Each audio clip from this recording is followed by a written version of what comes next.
नमस्कार दोस्तों, आप सभी का स्वागत है हमारे यूट्यूब चैनल क्रिकेट में। दोस्तों, इस वीडियो के अंदर हम बात करने वाले हैं अध्यापक सिद्धि भर्ती 2021-22 के फॉर्म से संबंधित। आप सबको पता है कि 10 जनवरी से फॉर्म वो स्टार्ट हुए थे और 9 फरवरी आपके फॉर्म भरने की लास्ट डेट है। लेकिन आपको लास्ट डेट का इंतज़ार नहीं करना है, क्योंकि आपके लगभग डाउट के सॉल्यूशन मैंने आपको दे दिए थे।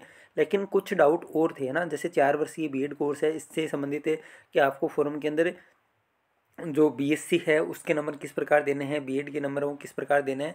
तो इस वीडियो के अंदर आपको इसका स्पष्टीकरण वो मिल जाएगा। ठीक है, बीकानेर निदेशालय की तरफ से ये जारी किया गया, तो एकदम से ऑफिशियल है, इसके अंदर कोई किंतु परंतु वाली बात है नहीं। ठीक है, तो इसको हम पूरा समझते हैं कि किस प्रकार से आपको फॉर्म वो अप्लाई करना है, और फिर एकदम बढ़िया से समझ के एकदम बढ़िया से ध्यान देकर आपको फॉर्म वो भरना है। ओके, तो वीडियो शुरू करते हैं बिना किसी देरी के।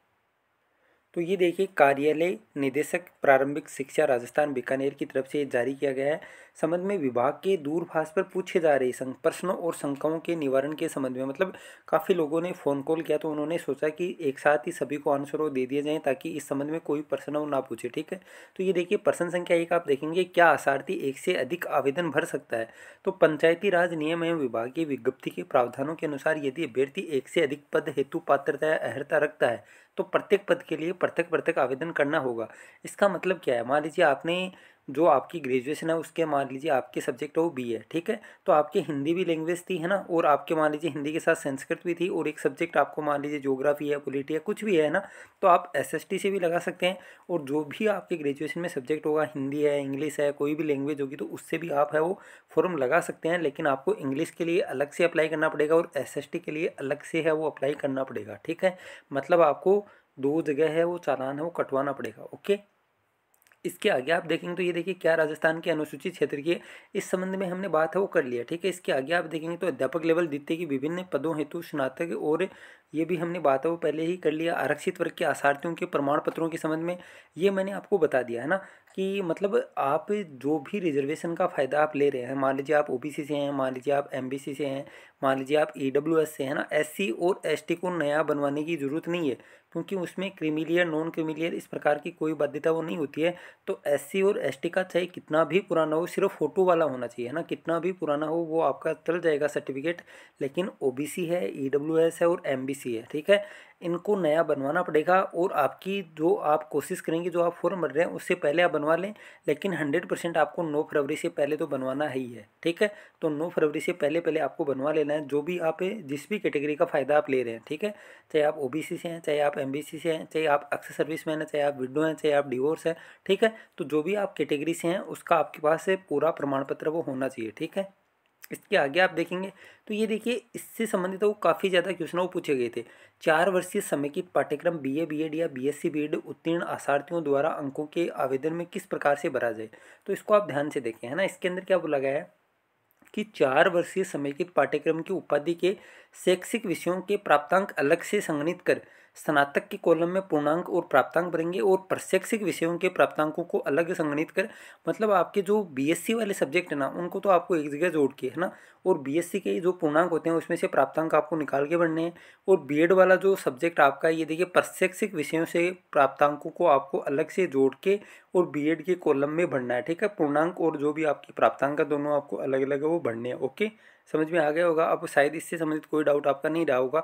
इसके आगे आप देखेंगे तो ये देखिए, स्नातक और रिट 2021 के विषय कौन से भरे जाएं, तो आसार्थियों द्वारा स्नातक के वैकल्पिक 3 विषयों तथा रिट 2021 के प्रमाण पत्र में अंकित भाषा प्रथम और भाषा द्वितीय के साथ स्पेशलाइजेशन विषय का मतलब है कि मान लीजिए आपने अगर साइंस मैथ से एग्जाम दिए तो तीसरा सब्जेक्ट आपका साइंस मैथ हो जाएगा, या फिर आपका तीसरा सब्जेक्ट है वो एसएसटी रहेगा, क्योंकि दो ही तो थे, है ना, दो ही तो सब्जेक्ट थे मेन। इसके आगे आप देखेंगे, ये देखिए, जिलों की चॉइस आप सबको पता है कि 30 जिले आपको टोटल भरने हैं, चाहे आपके ज़िले में पद हों नहीं हो कोई फ़र्क नहीं पड़ रहा है, आपको क्रम से पूरे 30 जिले में भरने हैं। ठीक है, स्नातक के कौन से अंक भरने हैं, अभ्यर्थी के स्नातक की अंतिम वर्ष की अंक तालिका में अंकित तीनों वर्षों के पूर्णांक और प्राप्तांक भरने हैं, ये तो मैंने आपको बता दिया था। ठीक है, ये देखिए, ऑनलाइन आवेदन में केवल किसी एक वर्ष या एक विषय के अंक वो नहीं भरे जाएंगे। ठीक है, इसके अलावा आप देखेंगे तो ये देखिए, अभ्यर्थियों के नाम में अंतर होने पर मैंने आपको बताया था, सेम टू सेम बात यहाँ पे लिखी हुई है।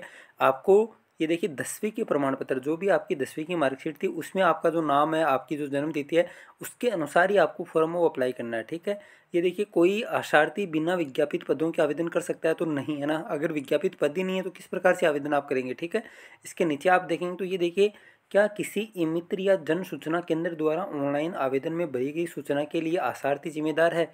मतलब मान लीजिए आप कल को कह दें कि मेरा तो फॉर्म वो ई मित्र वाले ने गलत कर दिया, तो ये आपकी जिम्मेदारी होगी, चाहे ई मित्र वाले की गलती हो चाहे नहीं हो, क्योंकि चेक आपको करना है। ये देखिए, हाँ, ई मित्र और जन सूचना केंद्र द्वारा ऑनलाइन आवेदन में भरी गई सूचनाओं के लिए आशार्थी पूर्ण रूप से उत्तरदायी होगा। ठीक है, ऑनलाइन आवेदन में भरी गई त्रुटिपूर्ण या गलत सूचनाओं के लिए पूर्णतया आशार्थी जिम्मेदार है। इस हेतु किसी ई मित्र या जन सूचना केंद्र को जिम्मेदार नहीं माना जाएगा। ठीक है, मतलब आपकी जिम्मेदारी होगी। तभी मैं आपको बोल रहा हूँ, सबमिट करने से पहले आपको एक बार फॉर्म चेक कर लेना है, और सबमिट करने के बाद जो आपके पास हार्ड कॉपी है, ठीक है, उस हार्ड कॉपी को भी आप घर पे लाके किसी दूसरे से चेक करवा लें, क्योंकि कई बार गलतियाँ वो खुद के पकड़ में नहीं आती हैं। ठीक है, तो ये आपको ध्यान में रखना है जो भी आप सूचना दें, क्योंकि ये फॉर्म आपके पास साथ है वो जाएगा, और इस फॉर्म के अनुसार जो भी आपने सूचनाएं भरी हैं वो सब चीज़ें आपके पास होनी चाहिए। ठीक है, तो एक कॉपी आपकी इस फॉर्म के आपके साथ जाएगी जब भी आप डॉक्यूमेंट वेरिफिकेशन कराएंगे तब। ठीक है, इसके आगे आप देखेंगे तो ये देखिए, अगर आपसे कोई मिस्टेक हो गई है तो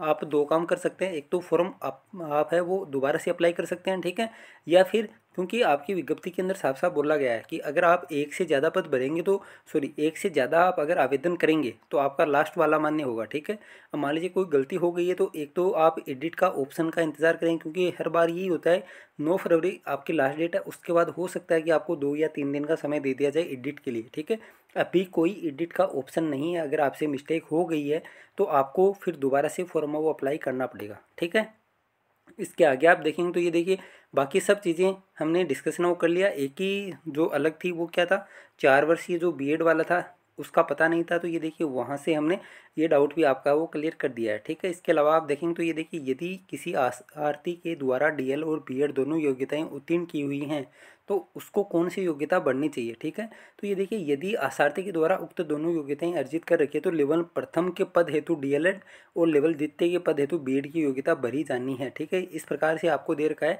और ये देखिए, स्नातक के विषय समूह को भरते समय आ रही समस्या, यदि किसी आसार्थी के संबंधित पद हेतु आवश्यक कोई एक विषय स्नातक में वैकल्पिक विषय के रूप में उत्तीर्ण कर रखा है तो स्नातक के विषय समूह को भरते समय प्रथम विषय समूह में उस पद हेतु आवश्यक वैकल्पिक विषय भर देवें, और दूसरे और तीसरे विषय समूह में एनी अदर का ऑप्शन है वो भर देवें। ठीक है, तो ये ऑप्शन आ रहा है, मैंने आपको बताया था उस टाइम भी।